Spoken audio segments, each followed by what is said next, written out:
Hey, good evening. Happy New Day to the believers. Happy Father's Day to the men playing a role in their kids' lives or in someone else's kids' lives for that matter.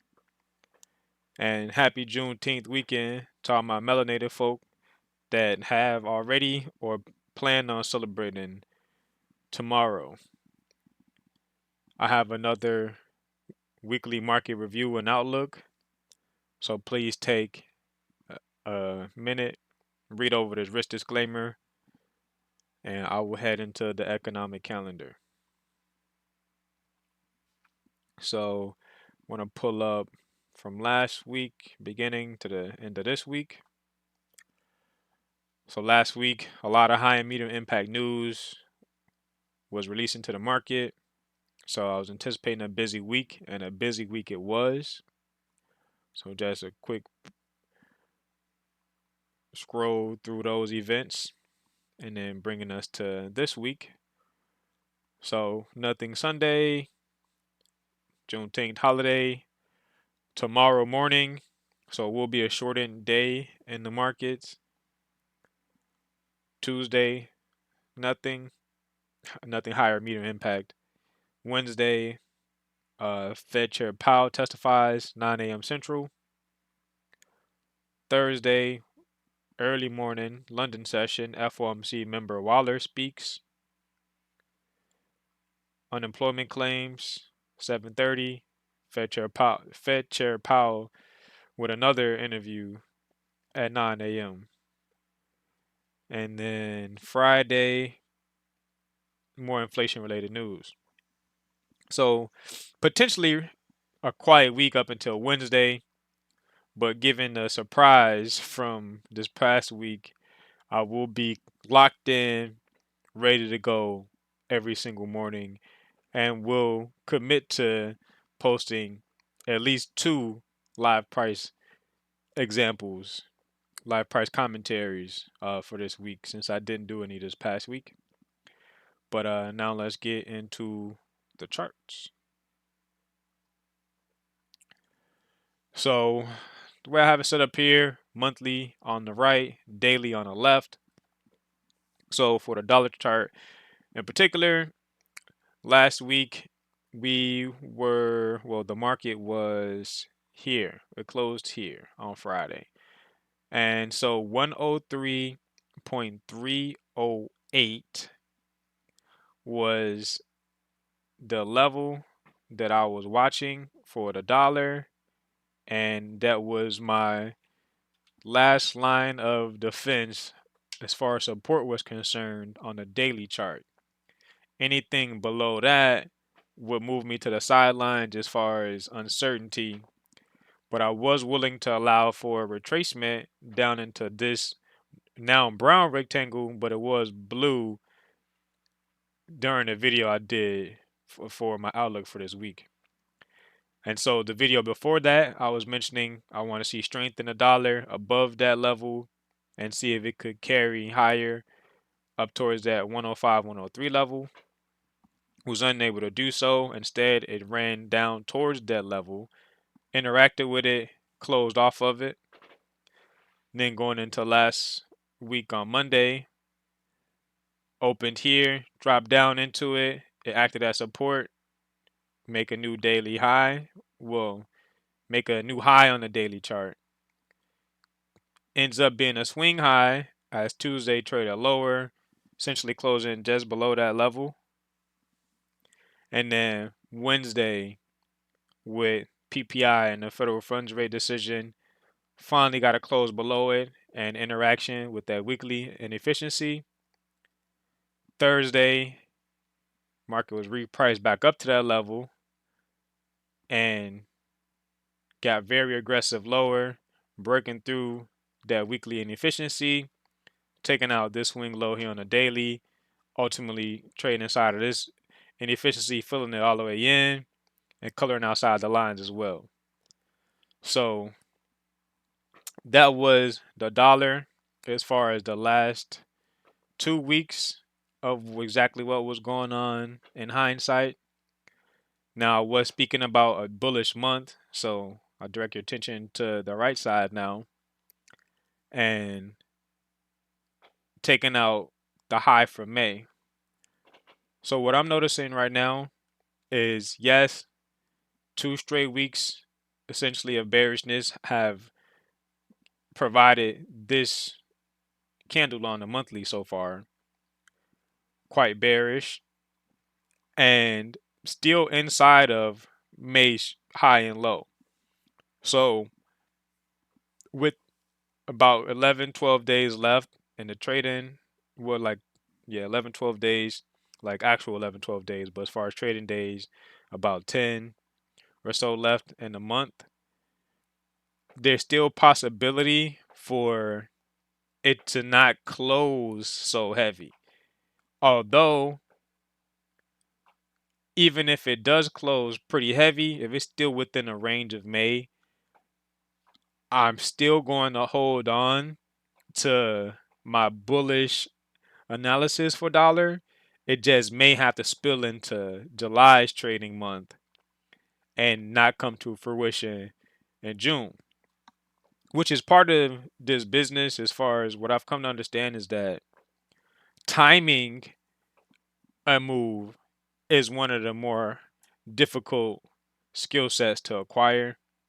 There's so many factors that come into play, a lot of real world fundamental catalysts that come into play. I know I speak about the news being mostly smoke and mirrors, but there are some fundamental events that, as far as from a macro perspective, do influence price delivery.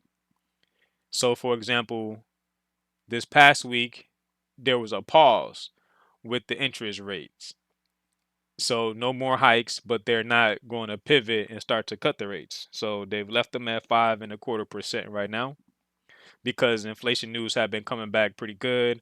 Unemployment numbers have been kind of up and down. So the Fed is kind of getting what they were hoping for. So they've decided to pause this time, no rate hikes. And immediately that same day that they decided to do the pause was a day where dollar actually traded into that weekly inefficiency, closed below that last line of defense for support on a daily, and then the following day, a very aggressive large body candle trading even further down. So, what I'm saying is that I'm chalking up the weakness in dollar for now to the pause and the rate hikes.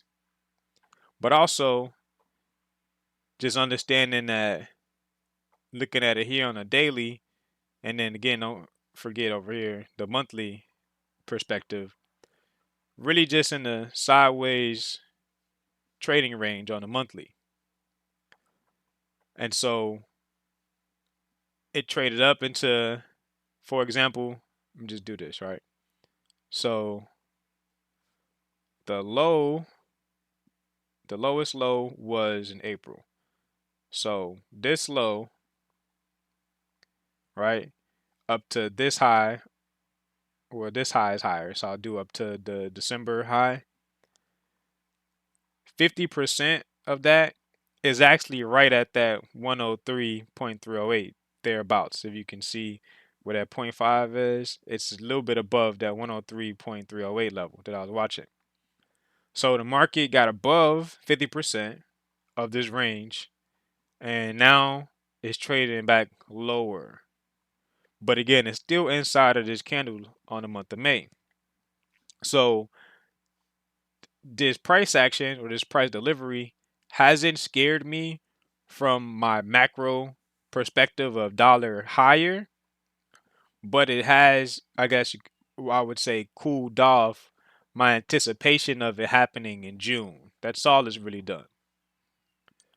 And so now that that part has been established, pretty thorough explanation using the monthly and daily on a dollar chart and other factors as far as what I'm thinking about. Now I'm going to head over to the US stock indices. First one being E-mini S&P, daily on the left, monthly on the right. So This was Monday, so the first day of trading.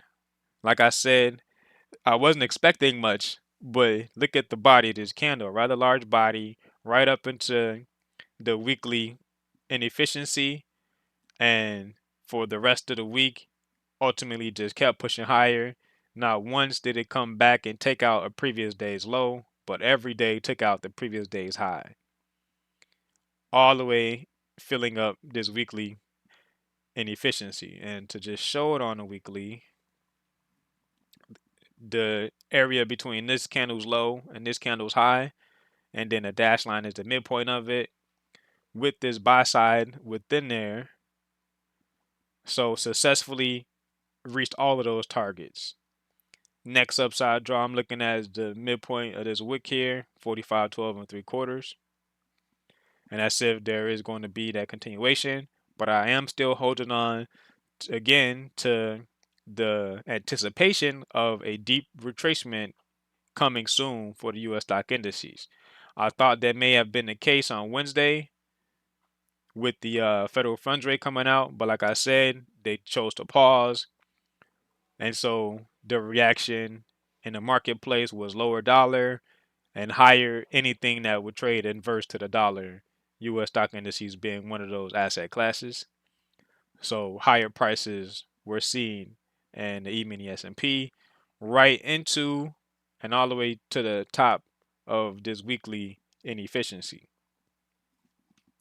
Looking at the NASDAQ, as far as a higher time frame perspective, there weren't any levels that I was looking at because of the way that this current quarter's contract is set up. They don't have any data before June of 2022. So I would have to use a continuous contract to look for levels it may be reaching to. But just for the sake of keeping this video kind of short, I won't do that. I won't do that. But the premise is still there was no clear sign of weakness shown in NASDAQ still. So higher it went. Pretty much same thing with Dow Jones. Hadn't shown any clear signs of weakness. Wednesday on Dow Jones did actually do something that S&P and Nasdaq didn't do, which was trade down and take out two previous days lows. So I actually made a new low for the week on Wednesday, but then continuation higher, taking out the previous day's high, was what ended up happening after that. I'm looking at gold. So I've labeled now the June opening price and look at the bodies of the candles, but how much interaction has happened at the opening price of the month. But it did end up trading lower, taking out all these relative equal lows here on Thursday. And then on Friday, just a consolidation day. Very small body, large wick, larger tail than the body as well. So didn't need any retracement up into this weekly inefficiency. Was pretty much weak the whole week until I guess like I say Thursday when it traded down and took the sell side and it rallied back up into the range.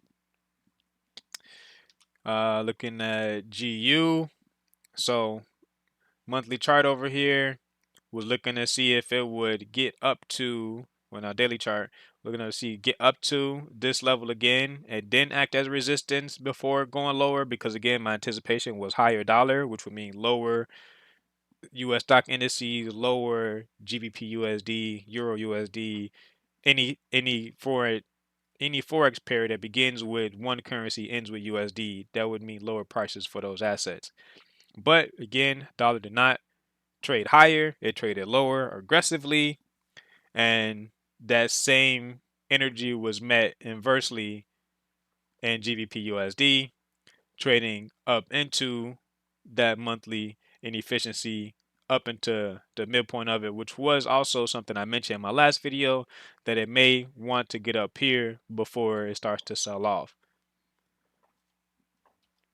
EU, didn't really talk about EU, but I did speak about UJ. So UJ also was bullish on UJ, anticipating a run up to this level here, which is essentially the midpoint of this monthly inefficiency labeled over here. So it got up there, rejected initially, and then Friday a very large expansion outside bar bullish engulfing of Thursday. So it took out the low and then it took out the high and closed high. And so next draw for UJ is going to be these relative equal highs here at 142.255. And so that is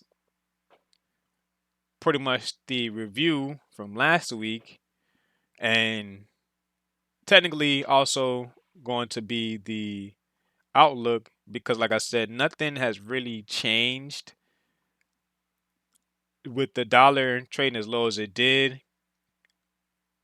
Seeing how UJ was still able to perform to the upside, that was because the Japanese yen was very weak last week. So everything that started with one currency and ended with JPY was actually bullish for the week. And so just to show you that, show you GBP JPY, very bullish week. Euro JPY, very bullish week. And so that, like I said, is pretty much the review of last week.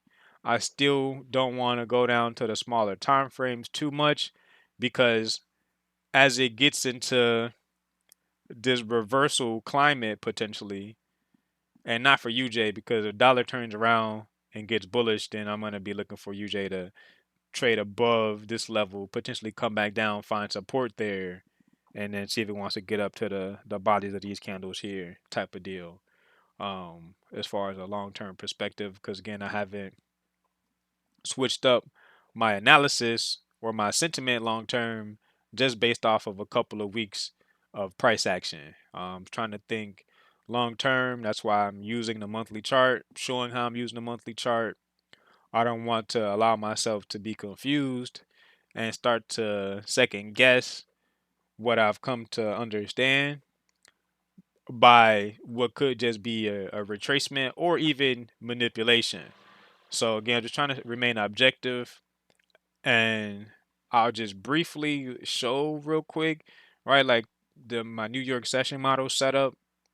There's not much lipstick or markups or anything here because on Monday, like I said, I wasn't expecting much. So on Monday, I didn't even take any trades. I don't even know if I marked up or what I marked up on Monday. Could have been Nasdaq. No, not gold either. So yeah, I don't even know if I marked up anything on Monday because I typically don't delete it if I did use this layout.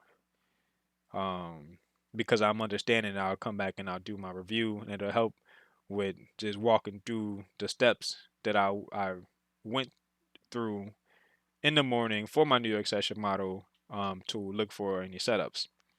But I did by Wednesday start to mark up the E-mini S&P, and so this was with the interest rate decision that slammed lower. I was actually in this trade around the morning, so probably like around here. I'll be able to show though. I'm not just saying this just to bullshit. I'm gonna show something real quick as I close out. But yeah, so this was the interest rate decision. Dropped lower. Could not commit to going lower. Didn't even take out the previous day's low. Back up. Drifted lower again here. And then very explosive day on Thursday. Just literally straight up.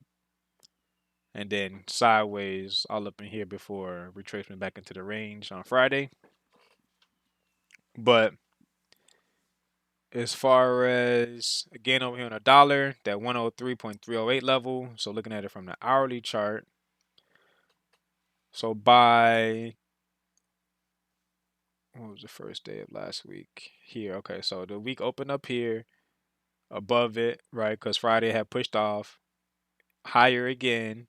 essentially inside of this daily inefficiency here. So it's acted as resistance, sent it lower, one more time higher, knocking this high here, and then from there got below that 103, 308, basically consolidating on it, but it's acting as resistance, lower again, retrace up to it, act as a resistance. Look at the bodies of the candles. I was watching this opening gap here to see if it will act as support. Blew right through that, blew right through this hourly inefficiency, blew right through this swing low here, blew right through this old low here from the daily or something. Let me just, for completeness sake, go to the daily. So not the daily, maybe the weekly. Not the weekly either. Maybe the monthly. Okay, I'm gonna be honest. I'm not 100% sure where that low is from technically, but I know that I was watching that level and also blew right through that level as well. So a lot of weakness in the dollar. And so last part, I just want to maximize this so that we can compare and contrast. But I did a funded challenge update, and one of my videos, I believe it was my Rugged Thoughts episode 1, and episode 2 is coming soon, guys. Okay, just bear with me. Okay, it's coming soon. I'm just still gathering my thoughts, and it actually, with all the stuff I have now, as far as from the initial idea for episode 2, probably gonna branch out into 3 or 4 episodes, to be honest. So it's all for the greater good. Okay, just bear with me, like I said. But just want to do another funded challenge update. So the first update, I believe, was showing the completion of phase 1, walking through the price points of it, which for a $5,000 capital challenge was, I believe, $50, and they they typically do promos and things like that for the people that like coupons and sales and whatnot. And the reason I'm showing this is because this is the smallest account size that can be purchased, and I want to make sure that I was able to emphasize that the name of this game, the name of this business, isn't about who has the most capital. It's who has control of themselves emotionally and who has a mechanical, rule based, systematic approach that can be repeated day in, day out without emotions. And so I truly believe that because there is no limit with this. So just starting off with 5,000, that could easily be 50,000 next year and then 500,000 a year after with consistency and compounding, right? So that's the beauty of this business, and that's why I felt called to this business. I felt like it was a gift from God to put it in my life at the time that He did. And the reason why I'm willing to be open and transparent is because I don't want to have survivor's guilt, to be honest. I don't want to get to where I'm going and feel bad that other people weren't able to be there with me. I'm literally an open book. I'm sharing my experience, my journey, my shortcomings, my strengths with those who are willing to watch and listen, hoping that there's some value in there to be gained and that somehow, some way, it could be helpful to someone else to get to where they're trying to go. That's the whole point. But what I have up here, if so, when I right click trade history, so these are literally the executions, like noted with arrows. The red arrows with red dashes afterwards are sell orders, and then when a sell order closes, there are blue arrows. So it'll be a red arrow, red dashes, and then blue arrow. That's the beginning and end of a sell. And then buys are going to be blue arrow, blue dashes, and then with a red arrow to indicate where it was closed at. For example, like right here. Okay, and so the goal for this part, for the second part, was 5% profit. So off a $5,000 account, 5% profit is 250 because every $50 is 1%. So 50 times 5 is $250. That was the goal to make. And the rules were within any single day, I couldn't lose 5%. And so it was pretty much standard 1-to-1 situation there, as opposed to the first part where it was an 8% target overall with that same 5% per day that couldn't be lost. But as I was mentioning about that sale that I was in, so, and I can go to the exact minute because on the timestamp here, this is when I entered the transaction. So, and this is GMT time, so this is not Central Time, but we can do the math real quick when I go over to the chart. So on the 15-minute chart, I was in on this candle right here. Okay. And so I'm pulling up the charts again. 15-minute chart on Wednesday. Like I said, no cap in my wrap. I said I was in somewhere around here. So one more time, let me just put that up. So there was, like I said, 1911. That's when I got in that one, 1911. So then what? Basically 3 candles to the right of that high. So 1, 2. So this candle here. So I was entering into that trade on this candle here. And as you can see as well, like I said, where it closes is going to see a blue arrow. So on this candle here was when I got out. And that's also showing the time of exit from the trade. So 2207. So this spike up because I had put the stop loss in profit. This spike up took me out of that first trade for a total profit of $4. And as you can see, there's another red arrow. So I immediately got right back in for another sell. So that one closed at 2207. At 2210, this was the next one that I got in. Because you can see it was a 14th and this is a 14th.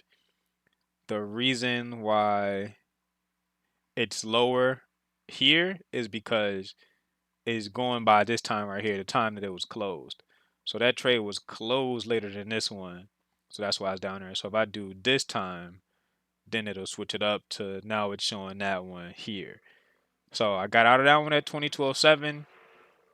Within 2.5, 3 minutes, I was back in because I hadn't changed my bias yet. I thought that this was just a deep retracement and that it will continue lower. It did immediately go back lower, but then again, it drifted back higher, lower, drift, drift, drift. And then it stopped me out of profit again there, this time for a total of $27.75. Then, as you can see right here, prior to it stopping out that entry, I actually got in again on this up close candle for the continuation back down. And so I'm going to go back to the chart, look at this candle here, and then I'm going to look at this candle here. And so this is the one right here that stopped me out. This spike here at 2 o'clock on Wednesday. And then, like I said, drifting, drifting, drifting lower. I got into another sell position here. And so as you can see, that yellow shaded area, the market traded above. And so I was anticipating continuation lower. There's also this inefficiency here between these two candles. did get a nice initial reaction, but then that was the explosive push higher on Thursday began basically with this candle at the 8:30 opening. And so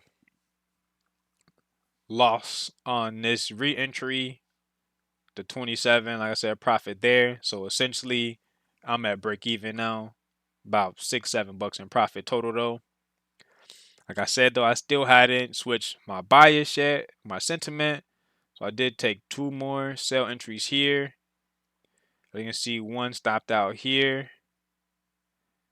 Well, actually both stopped out here. So just looking at those were trades from the 15th on the 16:45 to 17 range. So in here, these two entries here, both losses, 1% losses each. Like I said, every $50 is 1%. So these were both a little bit over 1% losses. So I went from being basically break even to down 2% after these trades had lost. But then looking here, blue arrows with blue dashes. So I switched to buys because I realized that that type of momentum, given all of the price action that had already happened, was probably indication, right, that price was going to go back up to, well, not back up to, but go up to. So again, that day is the 15th here, to the high end of this inefficiency. And so what I did was I got my mind right. I stopped trying to chase that sell, which had stopped me at break even twice, and I took three losses at that point. And I realized, okay, cool. It's not ready to sell. They paused with the interest rates. Dollar was trading lower as well. So I'm like, okay, you know what? Let me get in for this buy, this run up to that inefficiency that I was saying was a target anyways. But because of my anticipation of some sort of a deep drop here, I held on to that sentiment all the way through until these two entries had lost. And I've been there, done that before, as far as me trying to force my will on the market. And so thankfully this time I had enough experience under my belt to not be emotional about that sell. And I was able to switch gears and get into a buy. Was able to recoup those 2% in losses here with these buys. And then because price started to stall in here, and I took some L's, you can see up in here, took some L's. So these were sells that took L's. These were buys that were all profits. This one basically was break even. And then these buys I lost because I was trying to use a very small stop loss and a little bit over leveraging on those trades. So as you can see, took some L's there. And then I did try to sell again, thinking that, well, consolidated and maybe it will run lower. And so I tried to sneak in some sell scalps that was here. Those both ended in losses. So basically 1% each again on top of essentially by 3/5 of a percent here between those buys that lost. So now I went from up about 0.5%, break even, down 2%, break even. Then I was down about 2.5%, a little bit more than 2.5, almost 3% after I took these L's. And then the next entry, which was so 2028, the 15th. So these buys here. And I was trailing my stop loss, get this down close candle. So I get taken out before this push up here. And so basically though, I was able again to recoup most of those losses, right? That 2.5%, almost 3%. Basically got that back here. And so now it was again at break even. And then you can see there's just 3 final trades. Those came in the following day. So here, this buy was also one that got stopped in profit for that $27. And then the final 2 were before this push here. And so we're just going and looking at the chart real quick. It's on the 15-minute. So these were the last ones here I was in before that push above the yellow shaded area. Those are the ones that got me out and finished the challenge. And then the ones that were the area that I was in as far as right before that consolidation and that next leg up. This is where a little bit of that confusion was, and here. So those other entries, I was not liking the sideways movement here. This is the 15-minute, so and it's hindsight, so it's obvious to see it was consolidation. But while this is happening live, and I'm looking at the 5 and the 1-minute chart, looking for inefficiencies and other PD arrays to use for trade entries to take it up to that level. I kept using like tight stops and trailing my stops, so that's why this was a little bit rough. Wasn't able to finish on Thursday morning. I got in here somewhere, trying to get in a Asian session move for the continuation higher, and as you can see in hindsight, right? Let me go back to that entry real quick, and I'll wrap this up. So the 45, about 45, right before all of that, about 45. So this candle right here was basically the candle I got in on. Once it printed this low here, it never came back to that low until it got up here. So all of the trailing of my stop loss that I kept doing and getting out prematurely could have been avoided, honestly. But again, I'd rather use a stop loss than not. And I'd rather use a small stop loss than a wide one. Because if I didn't use small stop losses like I were, then I would have essentially had to use this low. And that was, like I said, a little bit over leveraging. So that range from like 44.60 down to 44.50, or actually lower, that would have been good. I probably would have ended up losing the account.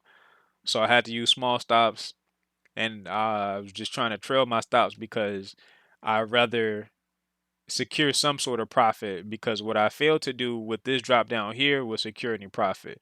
That's why when it came back up here, I had only made $4 on that trade when it was really up almost 200 as it was down here. I just never took any partials off. That's not characteristic of me. And so again, that's the whole reason why I'm just going through this, to be transparent, to learn about myself. I liken this to an athlete watching film on themselves.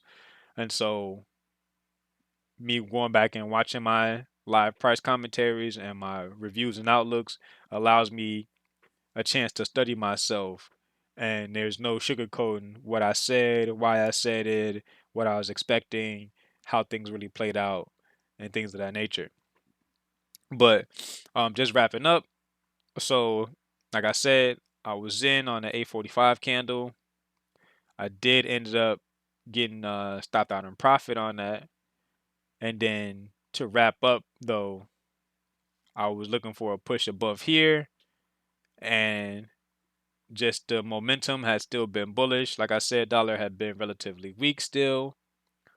And so on Friday, that final push, making that new high before it retraced lower back into the range, those were last setups that yielded the last bit of profit that I needed to get to that $250 profit. Now I've received the details for the new account. So a fresh $5,000 complements of my funded Forex. And so now this is what I'll be working with here. Like I said, fresh, no trades taken yet. See, I literally just got this account the 17th, and 80% profit split. Like I said, the accounts for this size are running for about 50 bucks. And again, this isn't something where it's like it's a t-shirt or a pair of jeans or something like that, or an electronic that's on sale so everybody gonna buy it. It's literally just me speaking to the believers, the dreamers, the people that are crazy enough to risk hard-earned money to multiply it. That message is for those people. So I want to let it be known that doesn't take a whole lot of money, that as little as a $50 investment in oneself can yield up to a $5,000 trading account with an 80% profit split.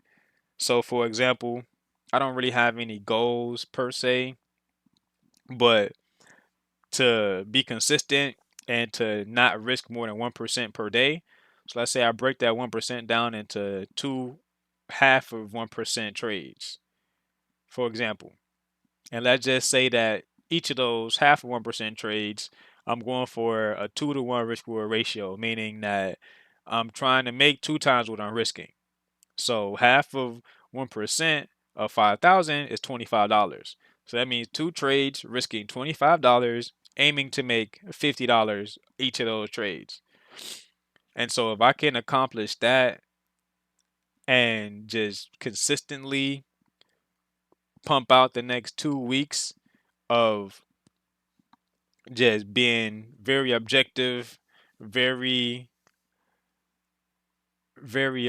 nimble, taking just the lowest hanging fruit, bread and butter setups, in and out with the bag, right? Not really trying to hit a home run or trying to trade for the whole morning session. Just get in there, find something that makes sense, get out. So if I can work that, and let's just say I can do that 8% a month, which is, I keep going back to that 8% a month because 8% a month, not even compounding, will double any account size. So if I can start with just that 8% a month, which is essentially going to be 2% per week, which basically just means that per day, half per percent risk for 1%. If there's a day in a week where both of those entries hit for 1% and I've made 2% for the week in one day, then I can pretty much close up shop on this account for the week, lock in my 2% gain, and then trade my other accounts as I wait for the next week to then rinse and repeat another 2%. So in that example though, 8% total of this account would be $400 profit by the end of the month. And then just doing the math on that, 400, 80%, I mean, of 400 is, ooh, let me use my calculator. I used to be a math whiz, but there's other more important things for me to be thinking about now. But 400 times 80% is 320 bucks. So for the first month, potentially, if I'm able to hit that 8% target, there would be a $320 withdrawal available for me. And so I'll admit, literally, that me personally, thinking about it from that perspective, that sounds like shit. Like $320, like I'm trying to get rich, you know? Like what the hell I'm gonna do with $320, right? But now just hear me out. So first and foremost, that $320, it actually also comes with a refund of the amount I paid for the account. So that's a bonus on top. But that 320 is 6 times what this account even cost. So not only will I get back my initial investment, but I also make 6 times in profit that initial investment. So if I wanted to, I can buy six more $5,000 accounts right? 5 times 6 is 30. So technically that would be then $30,000 worth of potential capital if I pass those challenges. And then 8% of 30,000, right? Because that's the goal with no matter what the amount is starting off, 8% is what I'm trying to get to, right? So 8% of 30,000 is 2,400, right? So let's just say that again, and this is why I had to slow the fuck down and really get my mind wrapped around the power of taking my time and allowing the numbers to work in my favor as long as my skill set allows for me to take advantage of opportunities that make sense and as long as I manage my risk appropriately so that I'm not out here basically gambling. That's not the goal here. Like I put too much time into figuring out how price is delivered for me to approach this business like it's some sort of casino. That's not the case. At least not for me. I know there's people that may still treat it like that, haven't woken up and smelled the fucking bacon yet, but I've been woke and I smelled that shit and it's it's got me ready, fired up about these percentages because for sure my first couple of years it was all about the numbers. I was getting numb. Like I said, $50,000 accounts was like my go-to before, and was actually funded with a couple of companies for that amount, but just gambling and irresponsibility, lack of rules, lack of experience, all of those things. Essentially, I was fired. I lost those accounts, right? But so now just getting back to that 2,400, which is that 8% of 30,000. So then 80%, right, of that is going to be 1920. So now we're talking, right? See, it went from okay, a little $320 months. That's cute. That's cute. Pay a bill or two. You know what I'm saying? Maybe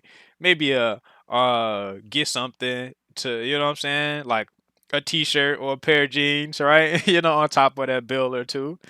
And now though, once it gets to the part where okay, that money can then be reinvested.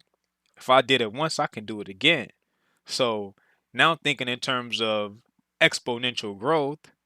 So shifting from 320 a month to 1920 a month, right? Now what can that 1920 do? You see, there's more accounts. There's as little as 5,000, some have as much as 400,000. And it's all the same rules. It's all percentage based and it's all about the things that I've already named as far as emotional control, a system that's mechanical, objective, right? That makes sense from a logical standpoint, that's not trying to hit home runs, that's aiming for low hanging fruit, managing risk well, right? All of those things. So now it starts to get a little bit crazy. It starts to get to numbers where it's like, wait a minute, like that is that really possible? Right, but let's just stick with the 5,000 thing because I don't want to go to their website and do any free promos and shit for them. So we're just gonna stick with the 5,000, right? So that 320 was able to buy 6 more $5,000 accounts, right? So how many $5,000 accounts could I buy for 1,900? 38. So 38 accounts at 5,000 is going to be $190,000 in capital. So now again, using these same numbers, so 190,000, 8% for the month will be $15,200. So 80% of 15,200 is $12,160. So now is gone from, like I said, where it can easily go from 5,000 to 50,000 to 500,000, right? And this is how, because there is this range from 5,000, like I said, up to 400,000, depending on the company, and all of the profit based on percentages makes it way easier, in my opinion, to overcome that mental struggle, grasping, like, yo, I'm really talking about risking hundreds of dollars or thousands of dollars on a trade when I ain't never made hundreds of dollars or thousands of dollars in one check, right? And it's again, I'm speaking to the believers, the dreamers, the people that don't come for much, right? This is a message for you. So just understanding that the skill set here comes first. When I got involved with this business, that was just bullshit saying earn while you learn. And I fed into it. I put money into a live account the first week I got exposed to the information, and the things that I was using back then can't touch the stuff that I use now. Like literally couldn't even be in the same universe as it, right? But since I began so soon with actual live funds, fear and greed are like those little like demons, because they're neither one of them is good. So they're both demons on either shoulder, but they're not just like whispering in my ear. I mean, like they're fucking choking me. And so it's like literally have to battle every single day with fear and greed. There is the greed that, oh my gosh, I could make $1 million today. Like literally I could, but I'd be fucking gambling, to be honest. And that euphoria that I would experience would probably quickly turn to hell because again, if I'm gambling, easy come, easy go. And then the fear aspect of it is that trauma from losses, from blown accounts, the hesitation, the the inability to trust my analysis, to trust the work that I've put in, right? That's where the fear comes in, where it'll prevent me from even pressing the button when everything I want to see lines up. But I'm thinking about, well, last time it was this day and the weather was like this outside and whatever, blah, blah, blah, right? Whatever past traumatic experience pops up. Now I'm over there thinking about all of that stupid shit, and I'm missing the trade, as it's like literally everything I could ask for as far as the things and price delivery lining up for me to take that trade. And so the reason I'm saying those things, like I said, is to be transparent, to allow for the believers, the dreamers, to really just use my experience, my pain, my ability to overcome my struggles as something of value in your journey. That's it, that's all. And so I did kind of talk about numbers a little bit today. Typically that's not something that I do. I'm not definitely not going to be at any time really getting into what like everything I got going on. But I got no problem showing, like I said, this $5,000 account, keeping updates with this one in particular. When I get my first withdrawal and things like that, right? Going back through the trades I took on and whatnot, because this isn't something for anybody to get crazy about, right? We're just talking about literally a $5,000 and not even like a $5,000 like cash, like a $5,000 trading account in which any profits above 5,000, 80% can be claimed. So definitely not something where I would imagine somebody may see this and think, oh man, he got it. Let me go and pull up on him and try to take it from him, you know. But definitely run up, get gun up. But with that being said, shout out to the believers, shout out to the dreamers, shout out to the homies that inspire me to be better each and every day. I love and appreciate y'all more than you ever could know.